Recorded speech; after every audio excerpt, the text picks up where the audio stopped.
bahwa dilaksanakan di Masjid Miftahul Jannah di Kedung Saleh tanggal 28 Oktober Minggu pagi sampai dengan siang, jam 12 siang. Kita kerjasama. Assalamualaikum warahmatullahi wabarakatuh. Waalaikumsalam warahmatullahi wabarakatuh. Yang jawab salam saya doakan mudah-mudahan yang punya hutang Allah lunasi. Amin. Jadi jawabannya hutang. Assalamualaikum warahmatullahi wabarakatuh. Waalaikumsalam warahmatullahi wabarakatuh. Bismillah, alhamdulillah, wassalatu wassalamu ala rasulillah alladzi la nabiyya ba'dah. Allahumma fasalli wa sallim ala sayyidina Muhammad ibn Abdillah wa ala alihi wa sahbihi wa mawalah. Amma ba'du, fasubhanaka la ilma lana illa ma 'allamtana innaka antal alimul hakim. Wa ya rabbi shrah li sadri wa yassir li amri wahlul 'uqdatam min lisani yafqahu qawli waj'al li waziran min ahli. Allahumma anfa'na bima 'allamtana wa 'allimna ma yanfa'una warzuqna ilman yanfa'una bi rahmatika ya arhamar rahimin walhamdulillahi rabbil alamin. Puja, puji serta rasa syukur marilah kita panjatkan kehadirat Allah Subhanahu wa taala, yang mana pada malam hari ini kita semua masih bisa berkumpul dalam melaksanakan salah satu kewajiban kita, yaitu mencari ilmu. Mudah-mudahan segala pengorbanan kita, hadirnya kita di tempat yang mulia dan berkah ini menjadikan suatu wasilah diturunkan rahmat dan maghfirah dari Allah Subhanahu wa taala. Amin ya Allah ya Rabbal. Apalagi malam ini bertepatan dengan pertandingan timnas, Pak. Yang mana luar biasa pengorbanan kita ke sini, kadang mikirnya dua kali. Timnas dulu, ngaji dulu ya. Semakin besar tantangan kita untuk mencari ilmu, maka semakin besar pahala kita akan mendapatkan keberkahan dari Allah Subhanahu.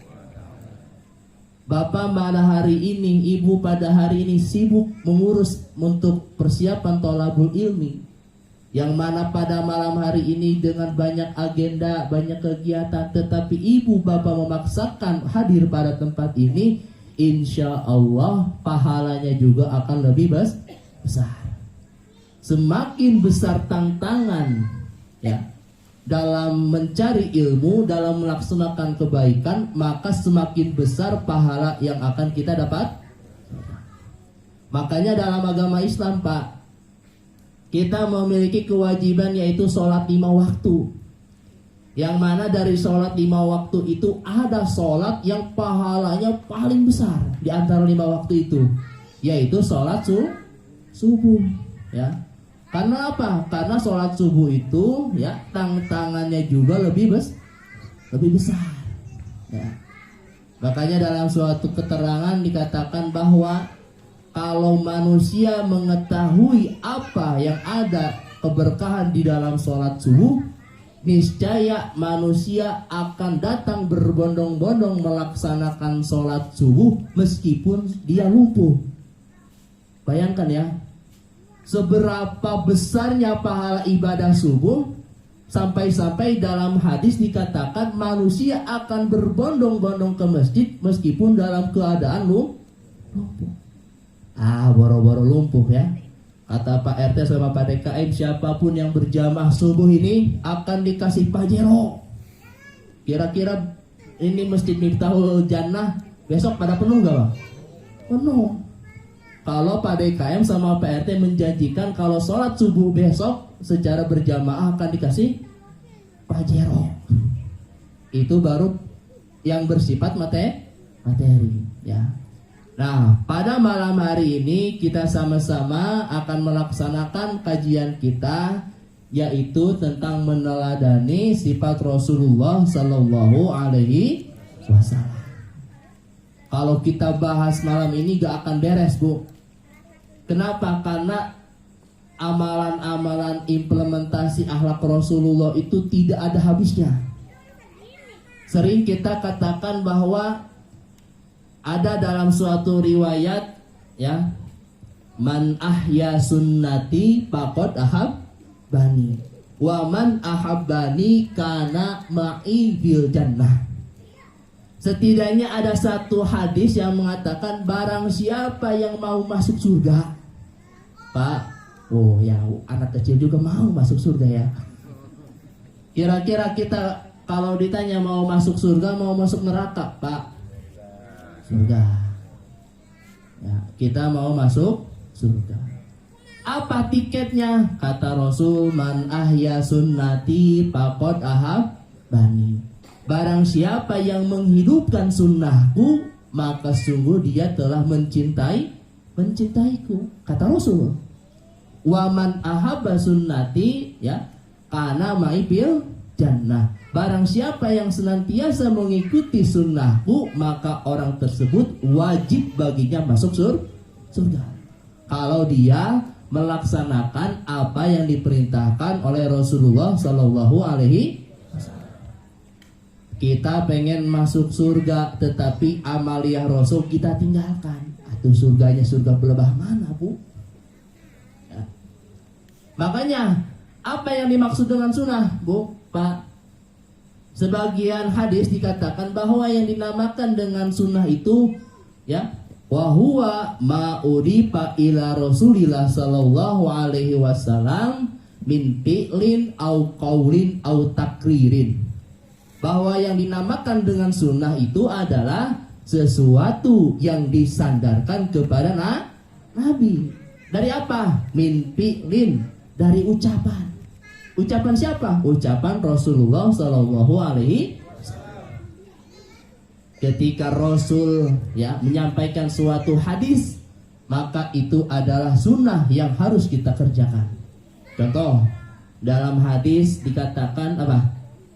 Ya, la yu'minu ahadukum hatta yu'mina, ya, ahibahu min akhi. Tidaklah seseorang termasuk orang yang beriman sehingga dia mencintai saudaranya seperti dia mencintai diri sendiri. Itu adalah hadis, ya, yang bersifat ucapan. Au fi'lin, atau yang bersifat perbuatan. Apapun yang dilakukan oleh Rasul, apapun yang dikerjakan oleh Rasul, itu pun sunnah. Contoh, Rasul sering mengerjakan puasa Senin, Kemis. Itu adalah amaliyah yang sering dikerjakan oleh Rasul. Maka kita sebagai umat, kita juga harus mengerjakan puasa Senin, Kemis. Au takririn, atau suatu ketetapan. Jadi itu, ya, yang dinamakan dengan sunnah itu adalah sesuatu yang disandarkan kepada Rasul, baik dari ucapan, perbuatan, atau ketetapan. Ya. Mana saja yang termasuk sunnah Rasul? Yang termasuk sunnah Rasul itu banyak. Akan tetapi kita fokus pembahasan kita pada malam hari ini tentang adab atau etika kita sebagai yang menerima tamu atau yang akan mentamu. Ya.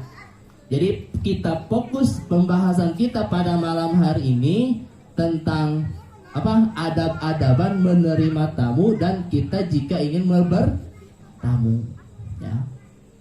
Di antara adab-adaban kita menerima tamu, ya. Di antara adab-adaban kita menerima tamu, yang pertama adalah harus mengucapkan salam.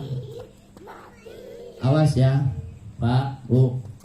Siapapun itu ketika akan berkunjung ke rumah kita, kita harus mengucapkan salam. Ya. Bagaimana cara mengucapkan salam? Assalamualaikum. Kemudian dijawab Waalaikumsalam. Minimal itu sederajat, Bu. Kalau yang mengucapkan Assalamualaikum, kita menjawabnya sama, Waalaikumsalam. Kalau yang mengucapkan salamnya agak panjangan, Assalamualaikum warahmatullahi, kita jawabnya Waalaikumsalam warahmatullahi wabarakatuh. Kalau yang mengucapkannya Assalamualaikum warahmatullahi wabarakatuh, kita menjawabnya apa? Waalaikumsalam warahmatullahi wabarakatuh wa magfiratuh. Ya. Jadi semakin dia mengucapkan salam lengkap, kita harus lebih lengkap. Ya. Kadang Bu, Pak, ini salam hal yang sepele, tetapi banyak orang yang tidak memakai, banyak orang yang meninggalkan. Ya. Misalnya ada Pak RT mau ngesensus data-data penduduk, baru sampai rumah, Teh, mau kemana Teh? Belum Pak RT menyampaikan, belum Pak RT mengucapkan sesuatu, sudah ditegur. Teh, mau kemana Teh? Padahal apa? Assalamualaikum, maka dijawab Waalaikumsalam. Ya, ingat, salam ini adalah doa, Pak. Salam ini adalah doa yang terus mendoakan kita keselamatan di dunia maupun di akhirat. Coba apa artinya Assalamualaikum? Keselamatan menyertaimu. Ya. Ya, jadi pertama kita harus mengucapkan Assalamualaikum. Yang kedua, di antara adab-adaban kita menerima tamu, yaitu adalah mempersilahkan masuk. Awas ya, jangan sampai kita kedatangan tamu sampai berdiri di depan pintu rumah kita, nggak disuruh masuk. Ya, ini kalau tamunya yang kenal. Bagaimana kalau tamunya tidak kenal? Nanti ada pembahasannya ya. Ya. Adapun etika yang kedua, setelah kita mengucapkan salam, kita harus mempersilahkan masuk. Ya. Nah, setelah mempersilahkan masuk, ya, kesunahan kita, adab-adaban kita yang diajarkan oleh Rasul adalah mempersilahkan seorang tamu untuk duduk. Ya, jangan Assalamualaikum, Waalaikumsalam. Silahkan masuk. Setelah silahkan masuk, silahkan duduk. Ya. Nah, kemudian yang keempat, adab-adaban menerima tamu, ya. Yang keempat adalah kita harus mempersiapkan makanan, Pak. Kita harus mempersiapkan minuman. Ya. Ini adalah sesuai anjuran Rasulullah Shallallahu Alaihi Wasallam. Kenapa kita harus menyiapkan makanan? Kenapa kita harus menyiapkan minuman bagi tamu? Satu, karena ada perintah dari Rasulullah Shallallahu Alaihi Wasallam. Apa kata Rasul? Ad-dhaifu ya'ti birizqihi wa yartahilu bil qaumi wa yumahisu anhum dzunubahum. Setidaknya kalau kita kedatangan tamu, ada 3 keuntungan bagi kita, Pak. Ada 3 keuntungan bagi kita kalau kita menerima tamu. Apa? Pertama, ad-dhaifu ya'ti birizqihi, bahwa seorang tamu yakin akan datang kepada kita serta membawa rezekinya. Ya. Jadi kalau semakin banyak orang yang kedatangan tamu, insya Allah semakin besar rezekinya orang yang kedatangan tamu. Ya. Jadi ya, kita selaku umat muslim, kita harus bangga, kita harus berbahagia dengan adanya tamu. Kenapa? Semakin banyak tamu yang datang, maka semakin banyak rezeki yang akan kita peroleh. Ya, ingat, saya sering sampaikan di pengajian manapun, rezeki itu berbeda dengan gaji, Pak.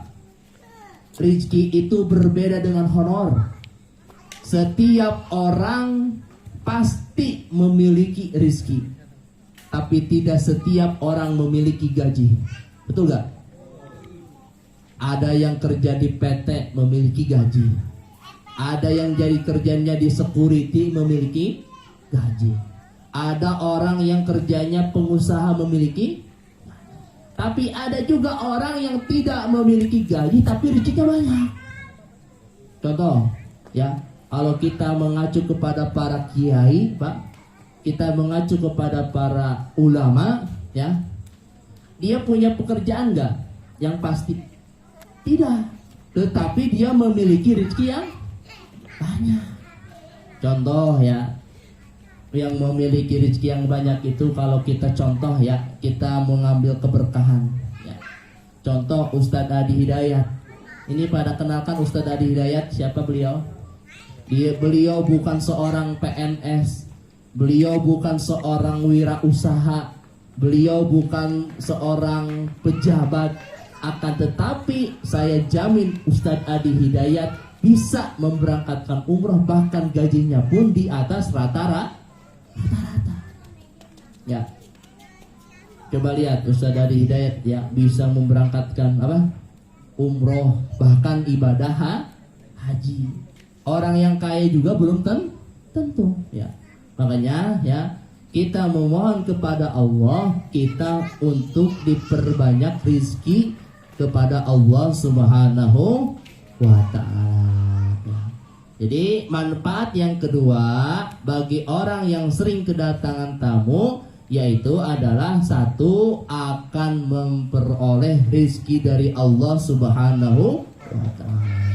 Yang kedua, wa yartahilu bidunubil qaumi, yaitu yang kedua, ketika seorang tamu pulang akan membawa dosa-dosa pemilik rumah. Pertama mengucapkan salam, yang kedua mempersilahkan masuk, yang ketiga menyempatkan tempat duduk, dan yang keempat adalah menyiapkan makanan, ya, minimal air. Kita usahakan, ya, di dalam ruangan kita itu harus ada namanya ruang tamu, ya. Makanya para ulama mengatakan, ya, rumah yang baik itu diantaranya ketika memiliki kamar pribadi, ada juga ruangan khusus tamu, yang mana ruangan tamu itu ada makanan atau minuman, ya. Jadi kita yang keempat itu harus menyiapkan makanan atau minuman, ya. Di antara adab-adaban kita dalam menerima tamu, yaitu adalah, ya, kita senantiasa memulai makan dan minuman atau mempersilahkan tamu untuk makan. Kadang gini, Pak, dalam realitanya, ya, ada seorang tamu itu malu, bukan malu asli, tapi malu-malu kucing. Gimana sih malu-malu kucing? Kucing kalau kita sedang makan, kucing apa? Bengong, ya. Kita sedang makan, kucing mah bengong. Kita mau ke toilet dulu, padahal kita sedang makan daging. Kucing gak berani ngapain. Tapi kalau kita ke kamar mandi dulu, kita balik lah, habis. Itu yang dinamakan dengan malu-malu kucing. Kadang ada tamu itu malu, Pak, gak meskipun disiapin makanan, meskipun disiapin minuman, ya, tidak mau makan dan tidak mau minum. Bagaimana caranya supaya makan? Kita persilahkan tamu tersebut untuk makan dan silahkan santapi makanan dan minumannya. Mohon maaf seala kadarnya, ya. Bahkan, Pak, diriwayatkan, ya, ada seorang sahabat, yang mana seorang sahabat itu dia tidak pernah beribadah kepada Allah, jauh dari Allah, akan tetapi ada satu keistimewaan, yang mana keistimewaan sahabat itu adalah dia sangat senang menerima tamu. Jadi kalau satu hari nggak ada tamu, dia galau, Pak. Di sini ada nggak, ya, orang satu hari nggak ada tamu, galaunya minta ampun, ada nggak? Boro-boro, ya. Ada tamu juga kita mah bilang ke istri kita, situ mah datang baik. Ya. Kemarin datang, minggu sekarang datang lagi. Datang melulu itu mah ya. Padahal etika kita dalam menerima tamu itu kita harus senang. Kenapa? Karena tadi datangnya seorang tamu akan membawa rezeki kepada keluarga kita. Pulangnya akan menghapus dosa kita, bahkan dosa-dosa keluarga kita. Syaratnya satu, asal kita ikhlas dan ridho dalam menerima tamu ya. Bahkan dalam riwayat dalam hadis lain ya, man kana yu'minu billahi wa bil yaumil akhir fal yukrim dhaifahu. Barang siapa yang mengaku beriman kepada Allah ya, mengaku beriman kepada adanya hari akhir, maka dia harus memuliakan seorang tamu. Kalau kita seorang mukmin, Pak, kita seorang agama mukmin, agama Islam, kita mengaku bahwa agama kita agama Islam, akan tetapi ketika menerima tamu saja kita merasa keberatan, kita merasa risih, maka keimanan kita patut dicurigai oleh diri kita. Ya. Karena apa? Karena orang yang mengaku Allah sebagai Tuhannya, meyakini bahwa ada hari kiamat, dia sangat menerima ya, apalagi adanya tamu ya. Itu adab-adaban kita sebagai penerima tamu. Bagaimana adab-adaban kita sebagai yang akan bertamu? Tadi adab-adaban kita sebagai penerima. Sekarang bagaimana etika kita, adab-adaban kita sebagai yang akan bertamu? Pertama sama, harus mengucapkan salam. Nah, bedanya apa nih? Bedanya kalau kita yang akan bertamu, kita kalau misalnya pintunya dalam keadaan terkunci, kita mengucapkan salam sambil mengetuk pintu 3 kali. Assalamualaikum. Belum ada jawaban. Assalamualaikum. Belum ada jawaban. Assalamualaikum. Belum ada jawaban. Pulang, Pak.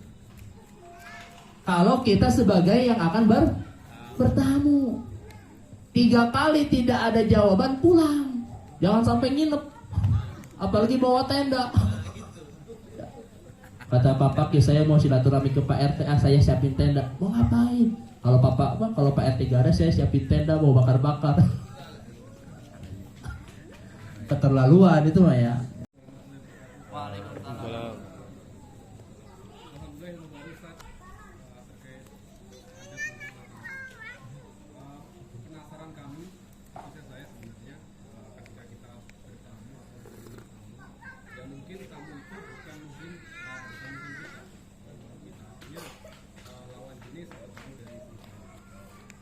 Kadang dari situ muncul keraguan. Aduh, kalau saya menerima tamu bukan mungkin, kalau mata saya tiba-tiba betah gitu melihatnya, sifatnya seperti apa? Karena pernah baca pada saat itu ketika kita bertamu dan berbeda muhrim, ketika kita nggak sengaja mengintip gitu ya, maka hal-hal mata kita untuk dijauhkan. Bagaimana cara kita untuk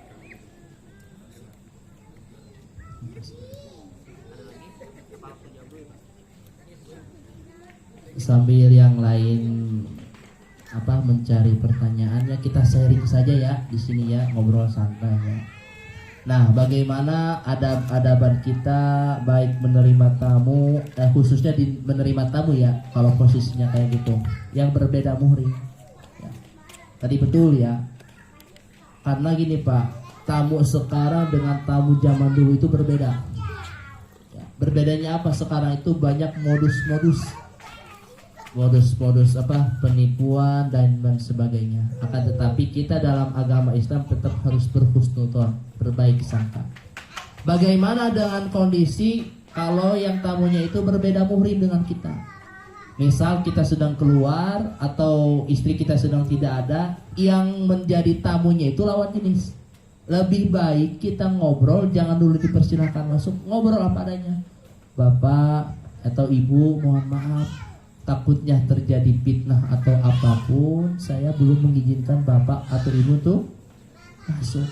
Kalau bisa telepon orang apa, ayah kita, apa suami kita atau istri kita. Kadang Pak, mohon maaf ya, kadang ini mah ada yang menjadi saudara kita, tetapi istri kita tidak tahu, sampai di luar terlantar ada. Sekarang serba canggih Pak. Kalau misalnya ada orang yang kita tidak kenal, konfirmasi kalau bisa ya. Kalau bisa sama suami kita ya, kita cari curi-curi foto lah. Bapak kenal gak sama ini? Kalau misalnya tidak kenal, tahan dulu Bu, jangan disuruh masuk. Ya. Tapi kalau misalnya kenal, oh itu Pak, Bu, itu saudara Bapak. Tapi bilangin aja dulu, suruh ke masjid dulu, suruh kemana dulu. Nanti kalau Bapak udah masuk baru silakan masuk. Jadi nanti itu dipotongnya ketika mau masuk Pak ya. Memang ada salah satu keterangan ya, barang siapa yang sering mengintip rumah orang tanpa ada izin bertamu, halal matanya itu untuk diambil Pak. Makanya awas ya, kita jangan saling apa, mengintip-ngintip rumah orang ya.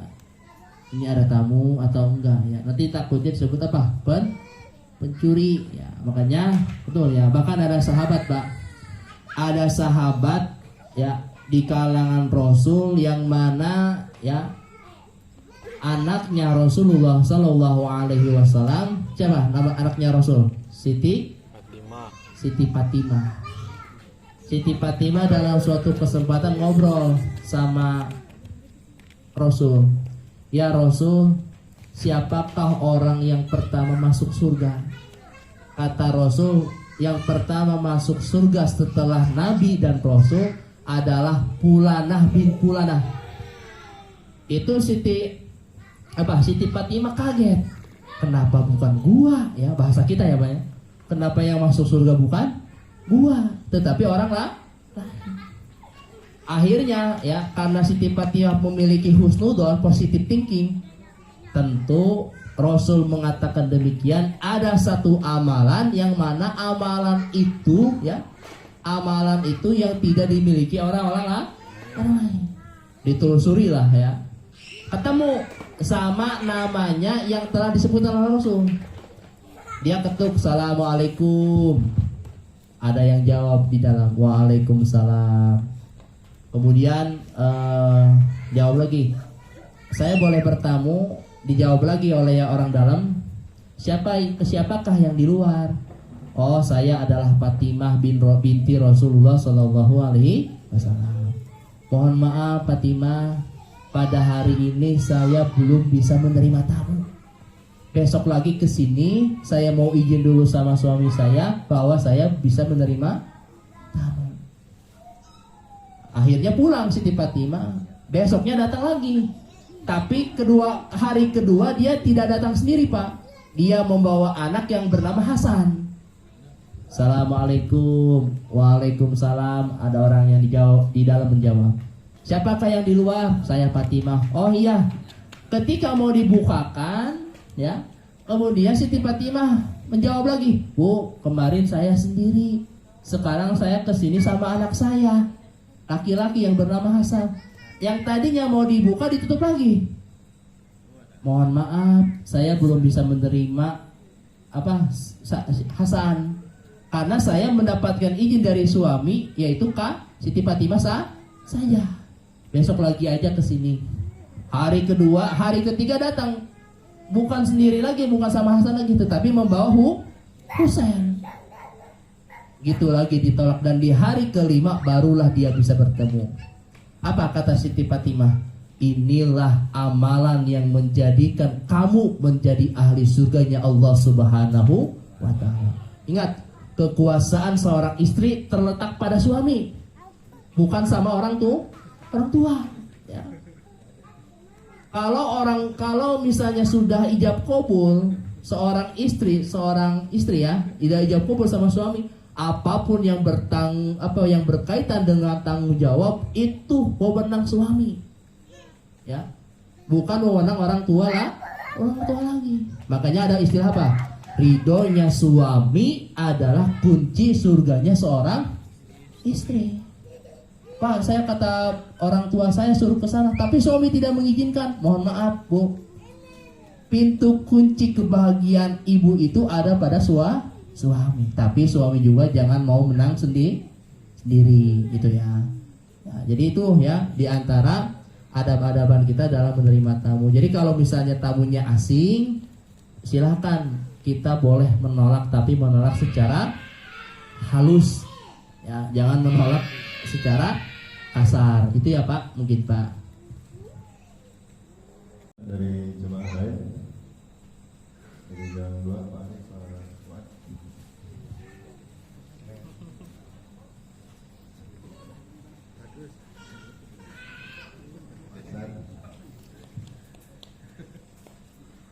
Dari jam 4 Pak Karim Pak Ustaz. Dari Pak Karim silakan. Waalaikumsalam. Untuk ini menjawab salam kepada tamu yang kira-kira berbeda agama atau non muslim, kan jawabannya katanya ada yang beda atau sekedar yang doang. Bagaimana kan?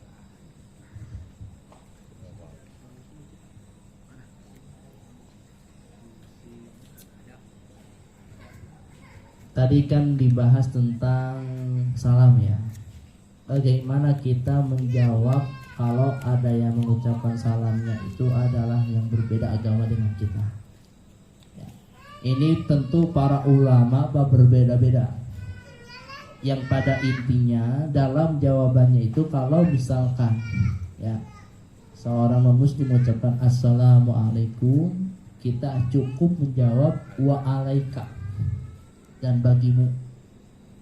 Misal assalamualaikum wa'alaika, udah gitu. Kenapa? Karena kita sebagai mukmin ya, dalam ajaran kita ya, kita tidak diperkenankan apa? Berdoa. Ya, mendoakan apapun itu kalau berbeda agama. Tapi dalam kerukunan kita dituntut, Pak. Sebutuh apapun kita ya, kita tetap sesama ya, karena kan kita terikat oleh 3 ukhuwah, Pak. Pertama adalah ukhuwah Islamiyah. Ini yang paling kecil. Ukhuwah Islamiyah itu apa? Saudara seagama. Ya. Apapun orang mana, apapun rasnya, apapun negaranya, ketika dia agama Islam, dia adalah saudara kita. Yang kedua adalah ukhuwah watoniyah. Apa ukhuwah watoniyah? Apa? Saudara setanah air. Ya. Kita memiliki saudara yaitu di Papua. Dia bukan agama muslim, dia bukan asli Jawa Barat, tetapi dia terikat oleh NKRI ya, oleh Republik Indonesia. Itu adalah saudara kita ya, ukhuwah watoni ya. Dan yang terakhir ada juga yang disebut dengan ukhuwah basyariah, saudara sesama manusia. Ini yang paling tinggi, Pak, levelnya yang paling tinggi ya. Apapun agamanya, apapun negaranya, ketika dia manusia, dia mendapatkan hak dan kewajiban sama sesama manusia ya. Jadi sesama manusia itu tidak ada batasan apapun. Tetapi kalau dalam segi agama ya, kalau kita mengucapkan salam cukup wa'alaika ya, wa'alaika. Atau bisa juga sekarang selamat pagi, selamat sore, selamat malam, boleh, itu lebih aman. Tapi kalau kita sesama muslim harus mengucapkan assalamualaikum. Itulah ya yang dapat saya sampaikan karena waktunya sudah mau, yaitu bernama almarhum Haji Udi bin Haji Amdonggoni. Mudah-mudahan bapaknya Pak Lurah senantiasa ditempatkan di dalam raudhah min riyadil janah Allah Subhanahu wa taala. Insyaallah, Pak, saya tahu ya lurah sekarang itu sangat benar-benar rekam dalam keagamaan, sangat baik ya lurah. Saya tahu ya Bapak Lurah Bule itu sangat baik, sangat sangat respect lah kepada keagamaan yang ada di lingkungan kita. Kita sama-sama mendoakan mudah-mudahan orang tuanya Pak Lurah, apalagi beliau sudah memberikan sumbangan berupa granit ya, tempat ibadah yang kita nanti akan kita pakai. Mudah-mudahan orang tuanya Pak Lurah tempatkan dalam raudhah min jannatin Allah Subhanahu wa taala. Al-Fatihah bi ridhoillahi taala ila hadratin Nabi Mustafa syabada Rasulullah sallallahu alaihi wasallam wa ila arwahi almarhum Bapak Haji Udi bin Bapak Haji Abdul Ghani. Ghafarallahu lana dzunubana wa dzunubahum satrayubana wa yubahum wa ja'ala jannata maswana al-muslim. Al-Fatihah. A'udzu billahi minasyaitonir rajim. Bismillahirrahmanirrahim. Alhamdulillahirabbil alamin arrahmanir rahim maliki yaumiddin. Iyyaka na'budu wa iyyaka nasta'in ihdinas siratal mustaqim siratal ladzina an'amta 'alaihim ghairil maghdubi 'alaihim waladdallin. Amin. Assalamualaikum warahmatullahi wabarakatuh. Waalaikumsalam.